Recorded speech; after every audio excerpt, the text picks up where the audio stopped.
I welcome you to South Sudan first side event at the COP28. The topic of our discussion today is navigating challenges in South Sudan regarding the climate change, disasters, and conflict.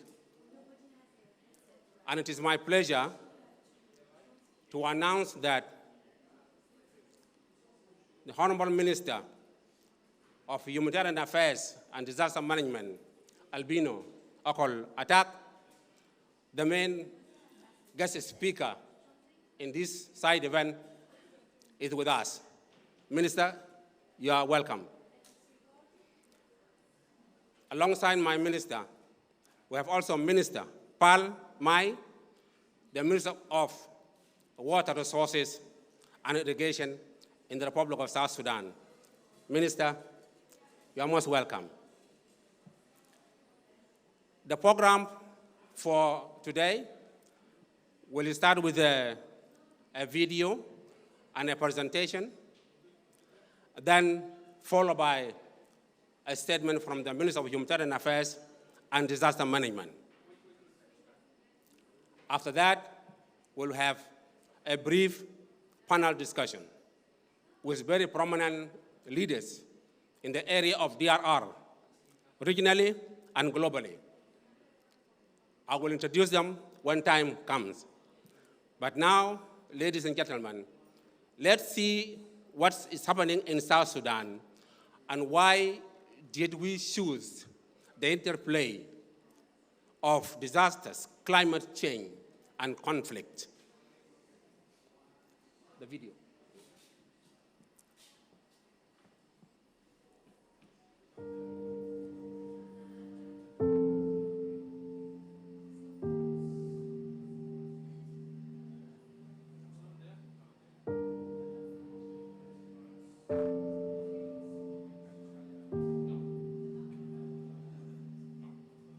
South Sudan is highly vulnerable to the effects of climate change, including both long-term changes such as the gradual increase on temperature and short-term extreme climate events like increased flooding.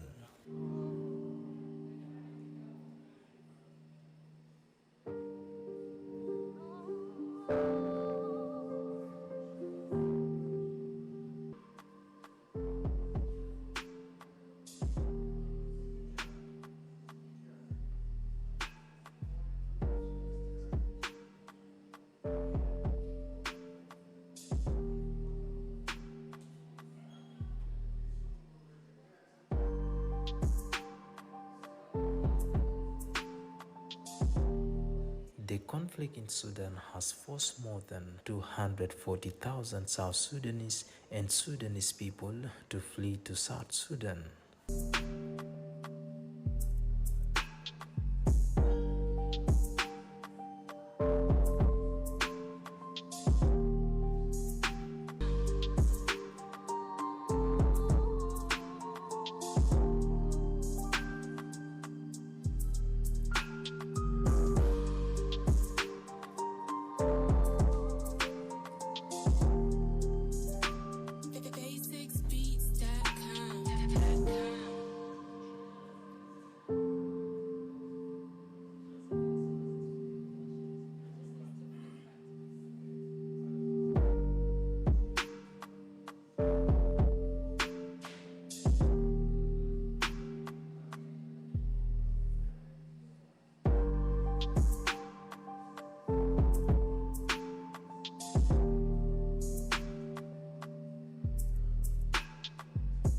When we went there in Kira Dam specifically, an area that is very far from town of Awil, the influx of returnees and refugees that we got is estimated to be 15,000.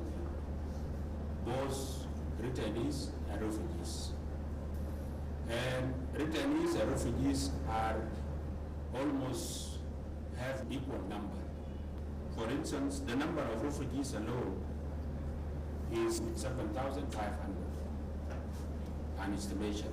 And the returnees have about 7,000 something.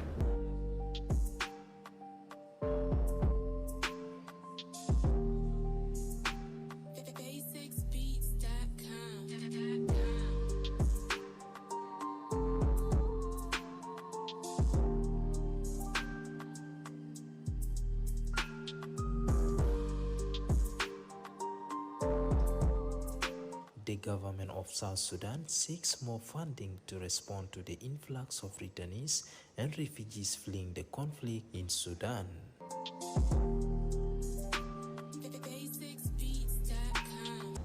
The needs is very huge, the influx in big numbers, so we need all of us to come in very quickly so that we rescue our people. This is our responsibility as the government and the partners that we need to rescue our people who are coming. And we should not actually sit behind and look at these people while they are suffering. We need to take up our responsibility and we intervene immediately.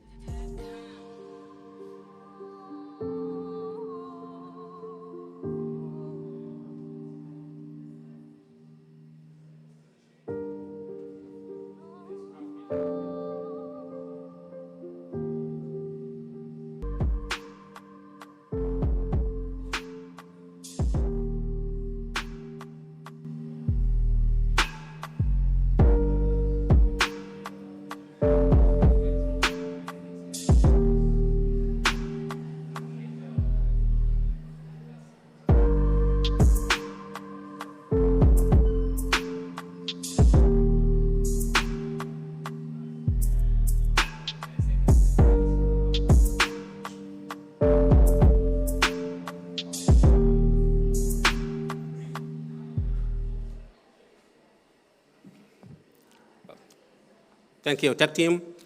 The video showed two elements: the impact of the climate change, which has resulted in flooding, and then the accommodation of conflict. So now I will call upon Honorable Minister of Humanitarian Affairs and Disaster Management to deliver his statement. Thank you.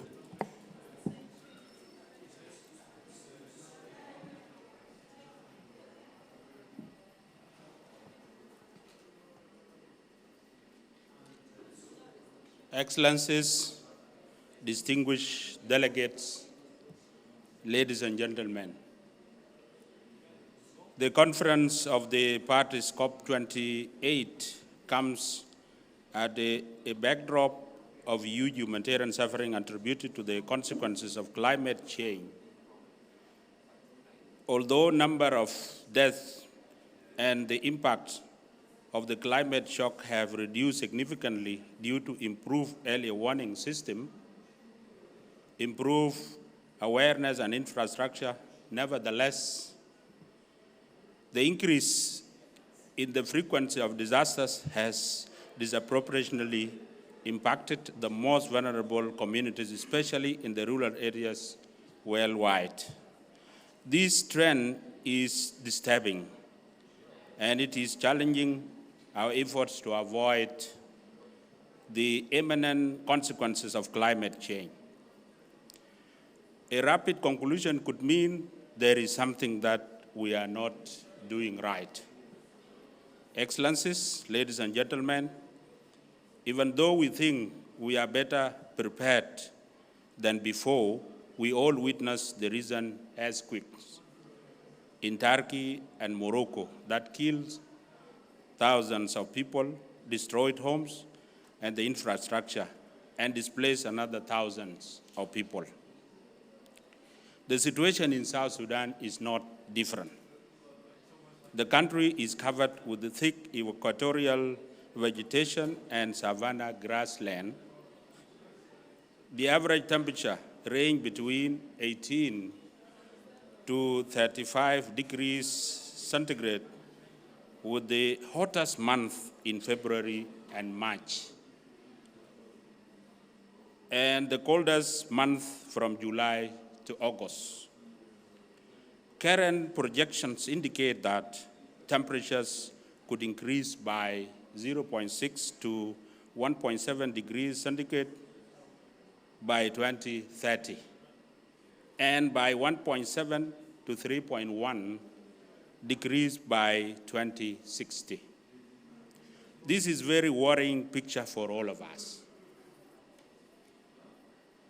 Excellencies, ladies and gentlemen, because of this rapid climate change, in the last 4 years, the people of South Sudan have experienced unprecedented wave of climate shocks in the form of floods caused by heavy rains,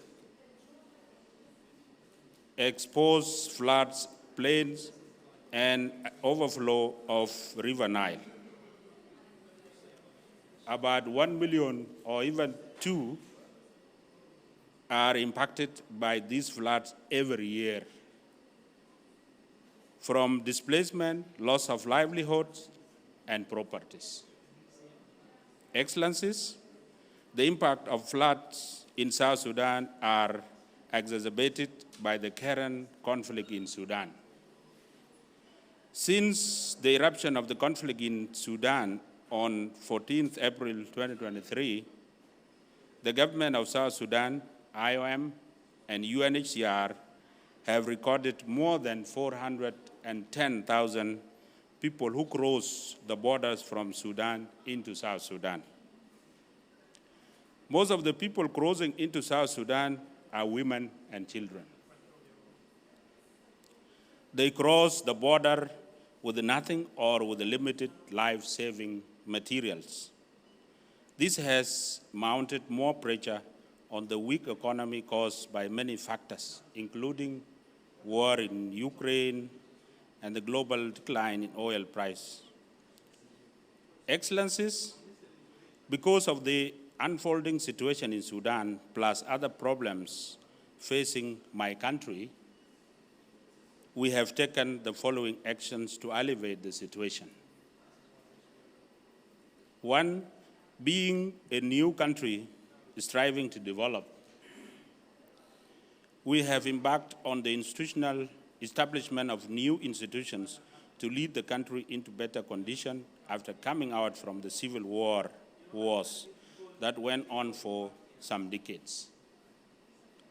The civil wars destroyed the infrastructure, displaced people, and deprived citizens from economic growth and prosperity. Two, we have established disaster risk management policy, disaster risk reduction strategy, and we are currently in advanced stages in development of disaster risk management bill. All these frameworks are developed through popular consultative measures with all stakeholders and at-risk communities. These instruments are also aligned with the Sendai Framework for Disaster Risk Reduction 2015-2030, including the African Union Programme of Action on Disaster Risk Reduction, the Paris Agreement on Climate Change, and the Sustainable Development Goals. Excellencies, with these instruments in place, we have established structures to implement these, and they are: one, the National Platform for Disaster Risk Reduction 2016, two, the National Early Warning Working Group, and three, the Disaster Risk Management Committees at both national and local levels. Excellencies, despite these significant steps, yet South Sudan faces, inter alia, the following challenges. Lack of adequate capacities to implement the objectives of this institutional framework is one. Two, lack of basic infrastructure needed to monitor weather conditions and climate patterns. Two, increased vulnerability to climate change as 3, and 4, increase the number of people who needs humanitarian assistance due to conflict in Sudan. These challenges trigger dire humanitarian condition in the country, and with this picture in mind, we have taken the following actions to remedy the situation. We have just launched South Sudan Humanitarian Needs Appeal worth $1.8 billion United States dollars to support the vulnerable people with the most pressing needs. Also, we are in consultation with our stakeholders, including the UN system, IGAD, and our peace partners to establish the Special Reconstruction Fund as stipulated, fund in Chapter 3 of the Revitalized Agreement on the Resolution of Conflict in South Sudan, 2018. This will assist the people most impacted by the conflict in South Sudan in December 2013.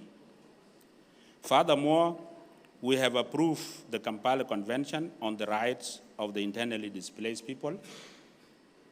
In addition, the government has developed and approved the National Durable Solution Strategy and Plan of Action for the returnees, refugees, internally displaced people, and the host communities. The government, through the Ministry of Finance and Planning and the local government board, signed a grant agreement with the World Bank to support the most vulnerable population through enhancing capacities in the hotspots areas mostly affected by floods. This month, we launched an important project, the Early Warning for All initiative, supported by the UN Disaster Risk Reduction and UNDP. We are grateful to the entire leadership of the United Nations and the Office of the Special Representative of the Secretary General for Disaster Risk Reduction for considering the people of South Sudan to benefit from this support, which is enhancing early warning for all. Also, last week in Addis Ababa, the government of South Sudan signed the African Risk Capacity Treaty, and we are now ready to sign the MOU for the same, which will pave the way for South Sudan to access financial funds to support the most vulnerable citizens through the access to insurance fund. Excellencies, in conclusion, I must admit that these ambitious actions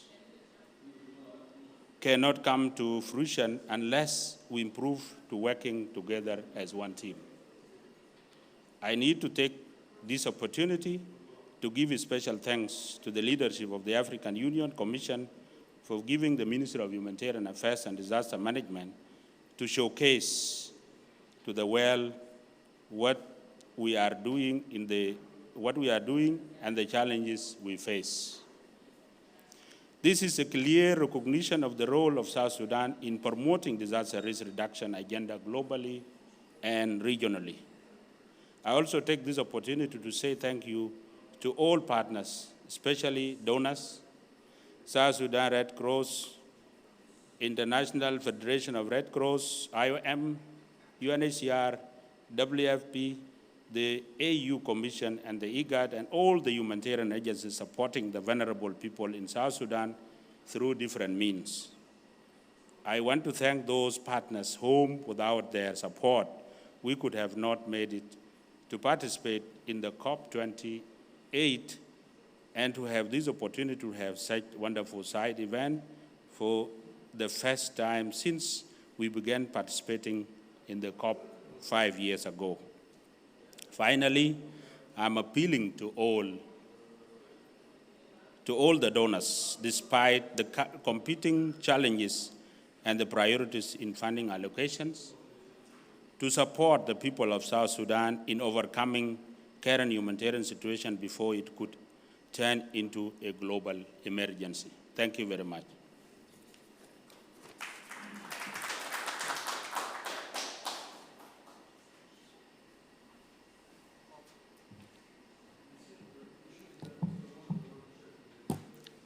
Thank you, Honorable Minister, for the concise statement, which clarified the role and challenges faced by the Republic of South Sudan in supporting the fight against the climate change and its impact, and also the conflict.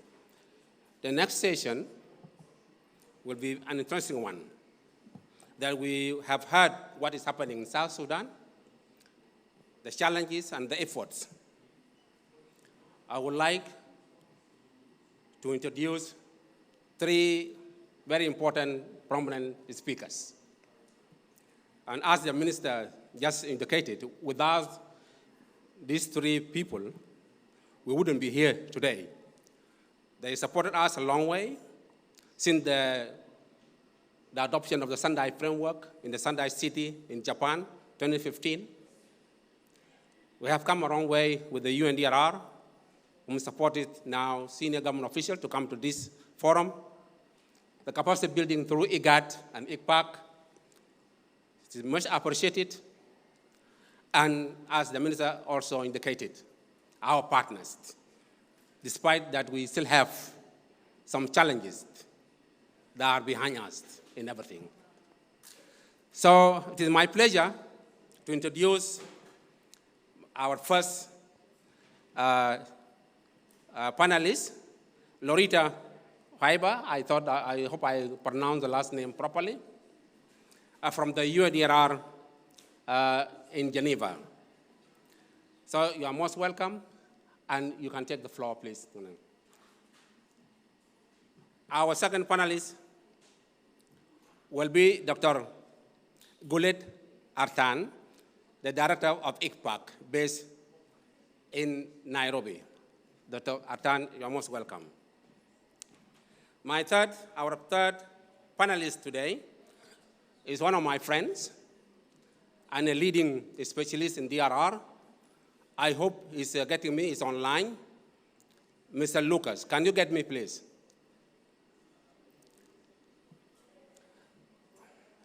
Can you hear me, Lucas? Good afternoon. We've lost the audio. I cannot hear the room. I'm not sure if you can hear me. I hear you loud and clear, Lucas. Okay, yes, now I hear you. Thank you. Good afternoon, honorables. Is it good morning or good afternoon, or both? It's good afternoon. I'm based in Addis. Okay, you are lucky I'm today. also hearing the simultaneous translation, so apologies for my delayed response. No worries. I hope the translation, English and French are in place.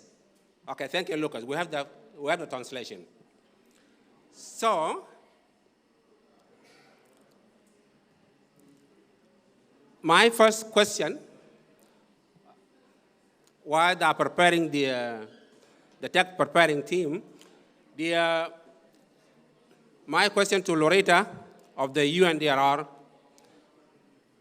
is how the protection of women, youth, boys and girls, and persons with disability issues will be addressed, given the combination of climate change, disasters, and conflict.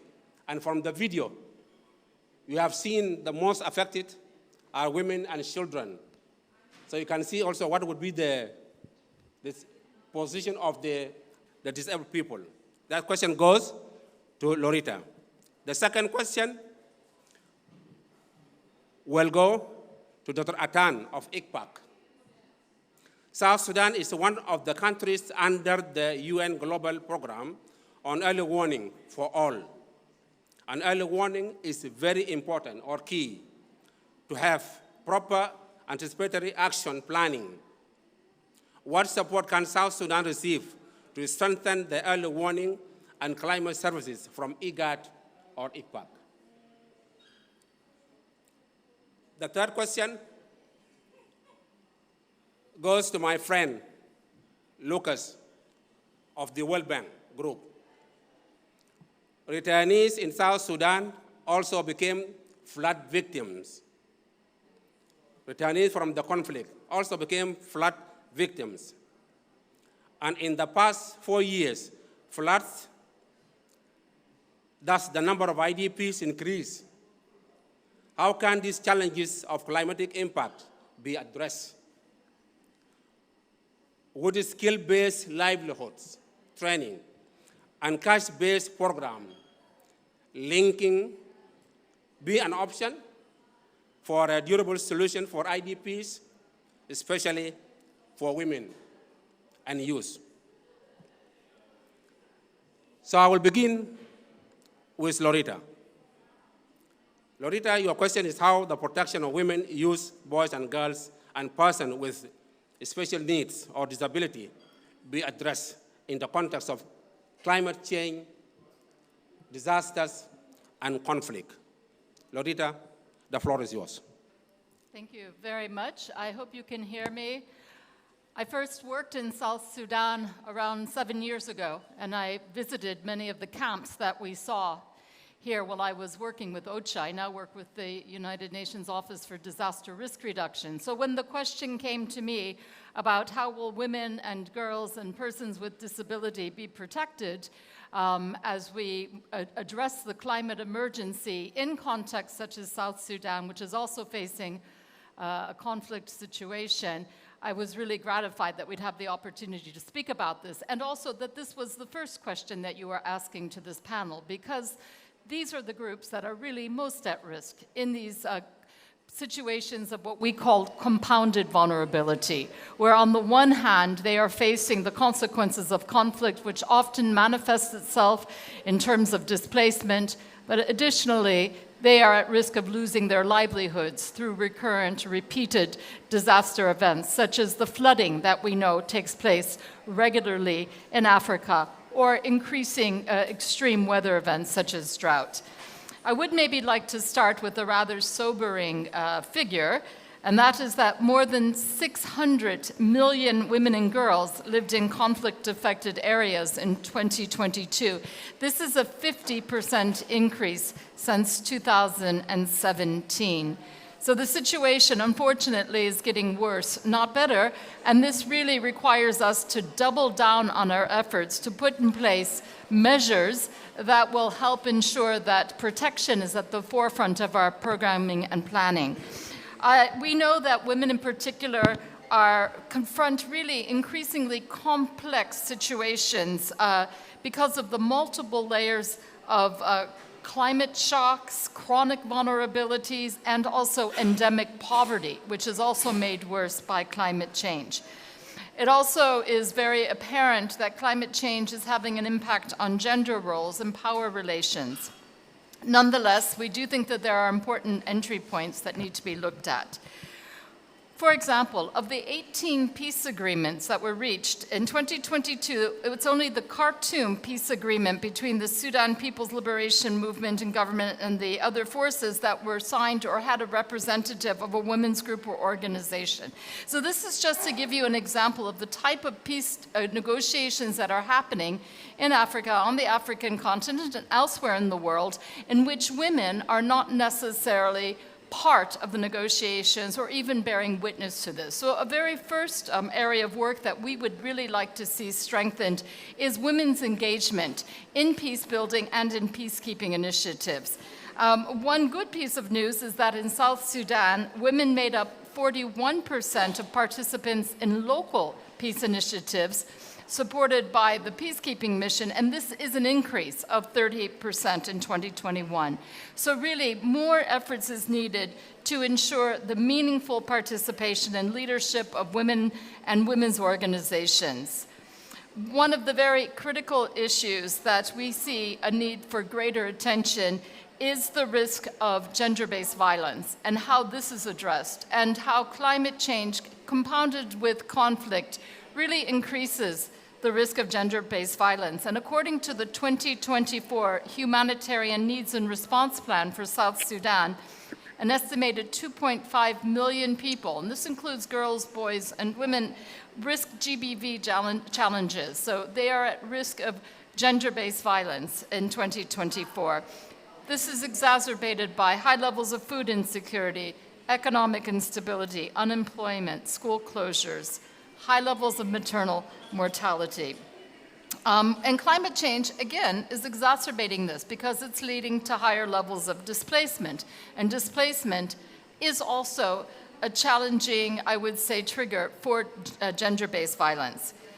Now, what are we doing and what are some of the actions that are taking place? Well, one of them is that UNDRR specifically is supporting better analysis of risks in countries such as South Sudan. And in South Sudan, very specifically, we have been undertaking joint risk analysis between development and humanitarian actors, and really trying to understand risk in all of its dimensions. It's not just the hazards that are associated with climate change, which of course we know are growing, becoming more unpredictable, but also the exposure and vulnerability, because that is what is leading to a heightened risk profile for South Sudan.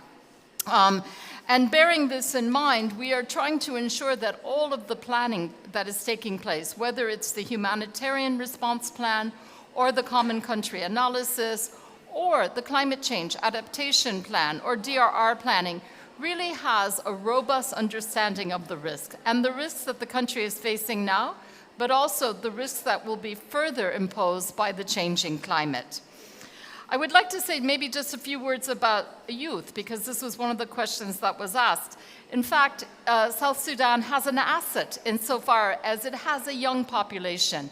And so it's very critical that the youth are provided the opportunities such as education, which is a massive priority, to move forward, vocational training, and also psychosocial support. You know, a country that is emerging from a long period of conflict has obviously a real need to ensure that the youth are healthy, and that includes also their mental health. We are supporting through the UN system multiple endeavors to increase community engagement, addressing young people, and really to ensure that they have opportunities for employment and that conflict and engaging in conflict is not the only option for them. In terms of disability, there are currently 1.2 million people living with disabilities in South Sudan. About a fifth of these are impairments that have been caused by violence in the country. And so ensuring that people living with disabilities are reached through all humanitarian development programming is of critical importance. But also, again, it's the issue of engagement, ensuring that representatives of people living with disability participate in all of the political processes, but also the DRR processes underway is extremely important. We will be talking and hearing more about early warning for all, so maybe just a few words. UNDRR is co-leading this initiative with the World Meteorological Organization. We are also responsible for Pillar 1 of the Early Warning for All initiative, and this relates to risk knowledge. Understanding who is most at risk is a critical component of putting in place effective early warning systems.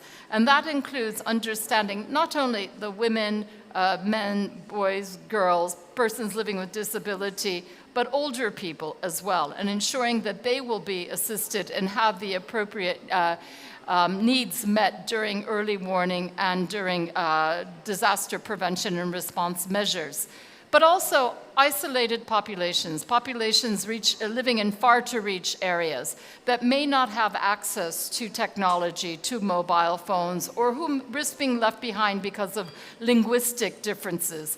So really, the risk knowledge component of early warning is all about making sure that we leave no one behind, because these groups have been identified.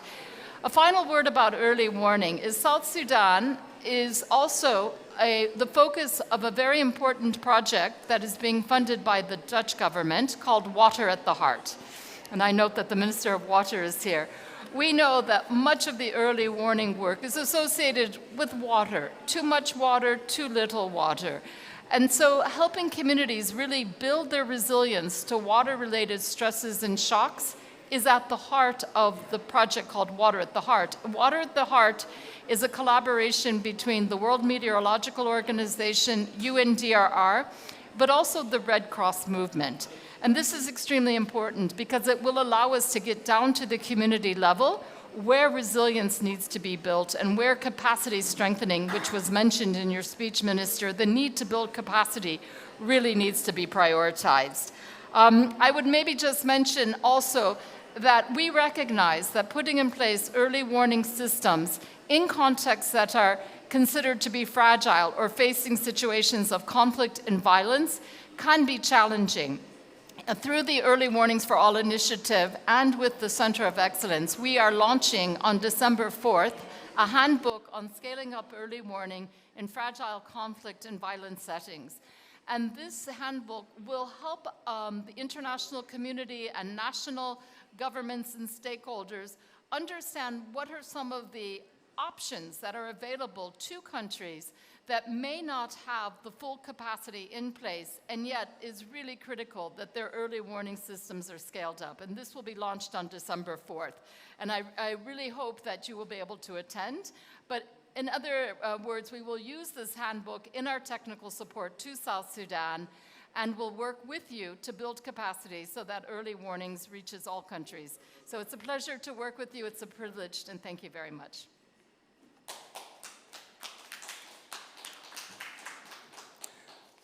Thank you, Lord Chair. I didn't know that 60 minutes is just a short time. We are only left now with 22 minutes because there's another session coming after us. But now the difficulty is when you bring many experts together, like Lorita and Dr. Artan, she already talked about early warning. I hope she didn't encroach on your topic. Dr. Artan, because of time, please, the floor is yours. Thank you, Barak. Can you hear me? As you see, I don't have prepared paper, so I will be brief. First of all, thank you for having us here. ICPAC is a Center of Excellence for Climate of the Intergovernmental Authority on Development, IGAD. South Sudan is part of IGAD, so it's one of our member countries. And we support our member states on climate services and disaster risk reduction. And that includes South Sudan. As you know, we support our member countries in different ways, from data modeling, climate services, capacity building, and also on policy, harmonization of policy. Early warning. Actually, when you say early warning, I think is one. Early warning has different components, and my panel co-panel she has shared a few of things. So you have the risk mapping, because everywhere that flood is doesn't mean you have to be worried. There has to be hazard, vulnerability, then you have risk. Also, you need data collection, actual data. Modeling alone doesn't do. Second, you need that warning to reach who needs to be warned. Dissemination. So at ICPAC, we are working with South Sudan in all the spectrum of the four. For example, now, there are global stations called GTS that every morning transmit data to WMO. South Sudan now has only one working station in Juba for a country that's as big as Kenya. We have started a project with UNDP. The launch was a few months ago, but now we're getting into. We'll install 10 complete weather stations throughout the country. The procurement will be done by the UNDP, but ICPAC will do the installation of those stations. And our hope is that with those new 10 stations, there will be better coverage. But still, there's a lot to go for a country on the size of South Sudan on data. On modeling, Right now, we transmit data to South Sudan on we have a hydrologic model that runs throughout the country daily.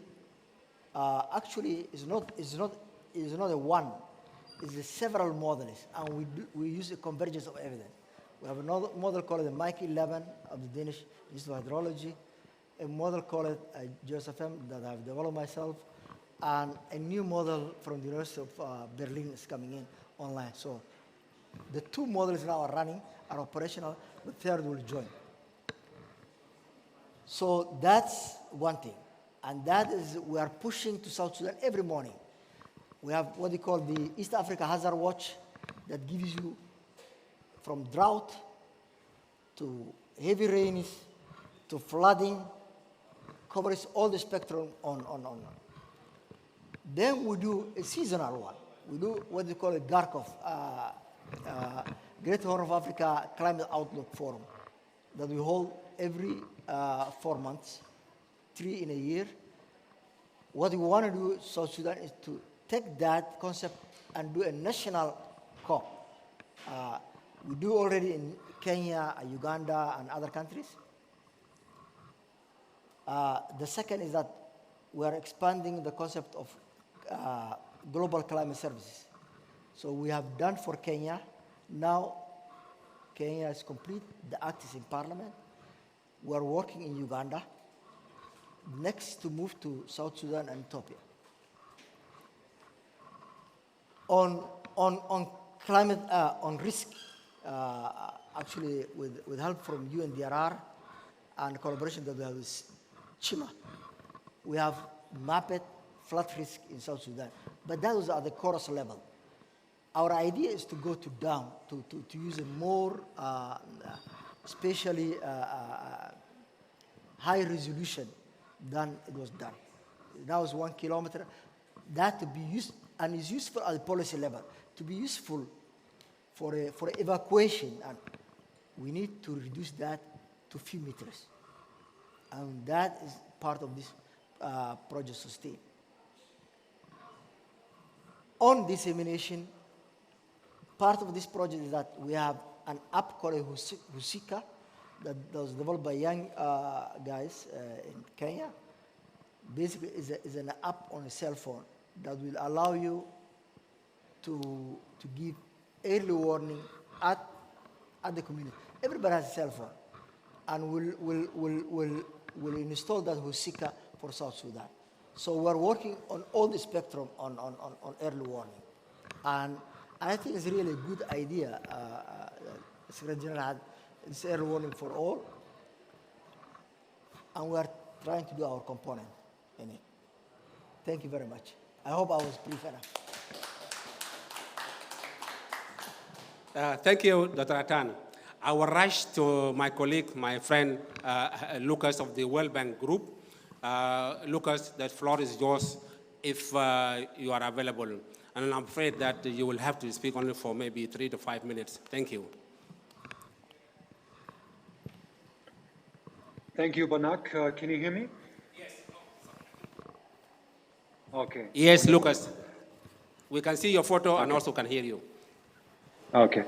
Yeah, apologies. I have to connect by phone because of poor connectivity here, but it's a great pleasure to be here. Thank you for the invitation to speak at this panel. And responding to the key question, Dr. Banak, which you raised about the recent inflow of refugees and returnees coming from Sudan back into South Sudan, in combination with the recurrent flooding which has been affecting South Sudan over the past years. I can speak a bit about our own experience in implementing our World Bank projects in South Sudan in partnership with the government of South Sudan, in particular with the local government board and with the Ministry of Humanitarian Affairs and Disaster Management. This is the Enhancing Community Resilience and Local Governance Project, ECRP2, which is now actually in its second phase. And I want to say that I started working on South Sudan in late 2019, at exactly the time when the first severe flood event in several decades impacted South Sudan. And we've seen 4 successive severe flood events over the past years, covering large parts of the country and effectively submerging these areas for months, even years at a time. And I think this is something that is very particular to the case of South Sudan, is this protracted nature of flooding, which has profound implications on the livelihood sources and the livelihood opportunities of the local communities with whom we are engaging under the project. And part of our project is engaging in the Greater Upper Nile region, in Rubkona, in Unity State, many of these areas that have suffered severe impacts. And many areas have, in fact, remained inaccessible over several months and years. And what this means is that the communities there, they are not just displaced for a few weeks, as in other countries, and then are able to return to their homes. It means that these communities are displaced for a very long time and have to settle in areas which is not their home, have to adjust their livelihood sources. Pastoralists are displaced and they have to become fishermen. And it's not just the people, it's really also the livestock. Many of these communities are, of course, dependent on livestock, not just as assets, but as a social asset. And because of the protracted nature of these floods, we see that migration patterns have changed of livestock. And this has really fueled competition over land and exacerbated existing intercommunal tensions between the communities. So here we see a clear direct linkage between climate and conflict-related risks in South Sudan playing out because the available land is becoming more scarce. Pastoralists are in conflict with other communities. So this is something where we really see this so-called DRM FCV nexus in reality. And this is something where we also try to support with the ECRP project, the Enhancing Community Resilience and Local Governance project, which is implemented in partnership with the IOM, with the International Organization for Migration, who has a strong presence in the field. And effectively, what we're doing with this project is we are supporting the government of South Sudan in providing basic community infrastructure and services to many of these communities that have been impacted by flooding. But we're also strengthening the institutions. So it's about strengthening local governance systems to enable communities and local governments to provide and deliver these services. And we are establishing so-called BOMA and PIAM development committees, BDCs and PDCs as platforms for development. So these are not just project vehicles, but really platforms for other development partners to come in and provide the much needed support to these communities. So I just want to refer to this one specific area where we are engaging in. And in terms of livelihood support to these 2 specific groups, which you mentioned, women and youth. So regarding the latter, I mean, South Sudan is one of the youngest countries in Africa. Many of these people living in these communities are below the age of 18. Many of these youth have been impacted by displacement after displacement because of conflict, because of climate change. And this is really something that has uprooted these communities. And we are trying to engage some of these youth in some specific activities regarding dike rehabilitation. We know that many of these youth become active or take their own initiatives in supporting communities. And I think engaging them in some of these community-driven development processes is very critical. And of course, in addition to providing the necessary tools and equipment, et cetera, we need to provide the basic training to allow these communities to improve the quality of the dikes, to maintain the infrastructure, et cetera, because it's really about creating sustainability and breaking the cycle of build and rebuild, which we see across the country. And regarding women, I mean, we all know that women are of course, among the most vulnerable. And we also see that in the course of flooding, gender-based violence has increased, and women are particularly affected, especially women-headed households. There is a large number of them in South Sudan because of men being involved in conflict and etc. So providing specific support to women-headed households, engaging them in specific livelihood activities is something which we also try to address, but there's many other initiatives, of course. And the World Bank over the past years has massively scaled up its support to South Sudan. Now there's, in sectors in the water sector, there's a large flood management project. There's an energy connectivity project. There's agriculture projects. So really, we are working very closely with the government of South Sudan. And I can say that because of the succession of flooding over the past years, climate change has really been mainstreamed into our programming. And MHADM is a key partner for us in implementing these programs. So let me stop here and thank you again, Banak and honorables and distinguished delegates for this opportunity. I wish you all the best for the remaining COP28. Thank you. Thank you, Lucas. Thank you, Lucas, for your time and your inputs. Now, because I'm being chased with time, is there any one burning question to the panelists? Only one burning question, if there is. Okay. Now, Honorable Minister, before you come to the podium, you have only 3 minutes to see what came out of these experts from the World Bank, from the IGAD, ICPAC, from the UNDRR. The issue of youth came out very clearly. And actually, before this side event, one of the youth asked me why you didn't involve youth in your delegation. But I told her that, but you are here. But she wants to be ruled by the government. The government needs to use closely with youth. The women issue, the empowerment, the leadership of the women, the exposure, and then the risk knowledge, which now Lorita and Dr. Atan agreed that should be the way forward. So what do you have to say after all these experts' opinion? Minister.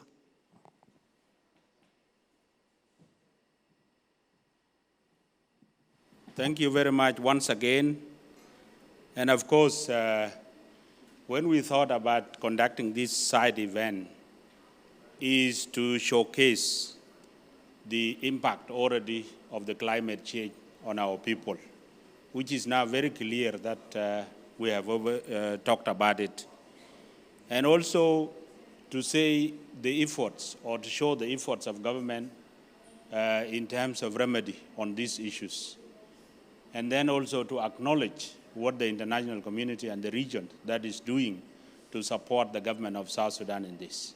And indeed, this is what we have already displayed, and it is only thanks that I will have to give to our panelists that have already enriched what we are supposed to be actually showing, ranging from the impact that some of them are already witness of what is happening in South Sudan in terms of this climate change impact in form of flood. Some of them have already been there, and ranging from that and to the efforts, as I said, as the government doing, and then to the knowledge of the risk reduction capacity that we need in South Sudan. Because the most important thing, after we have now realized that there is this impact, what we need is that to, increase the knowledge on this matter for people so that they know it. So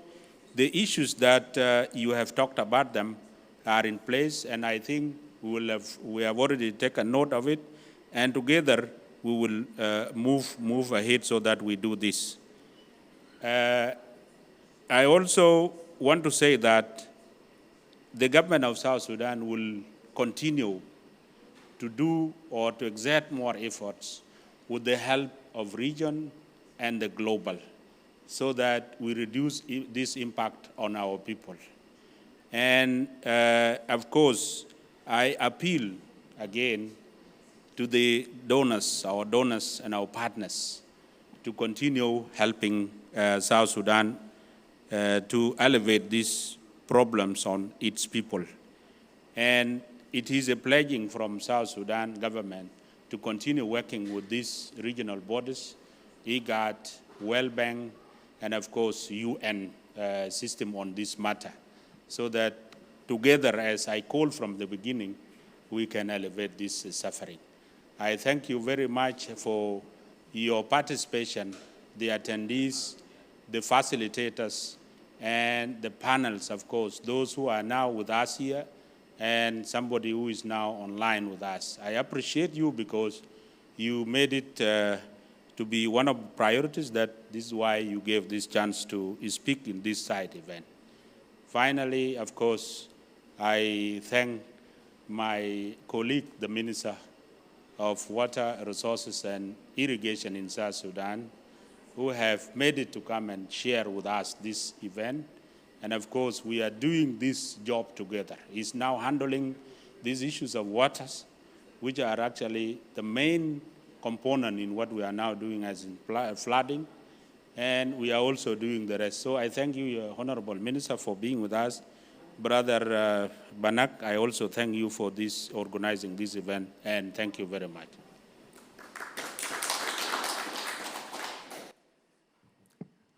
Well, the minister has taken my job. I thought that I will be the one that coming to say thank you, but I think he was also mindful of the time. So I would like to repeat that thank you very much, Loretta, Dr. Atan, and then my friend online, Lucas of the World Bank, and of course the tech and the translators. And of course, the African Development Bank and its partners, and especially the AUC for allowing South Sudan to showcase its problem for the first time during COP28. Thank you and have a good day.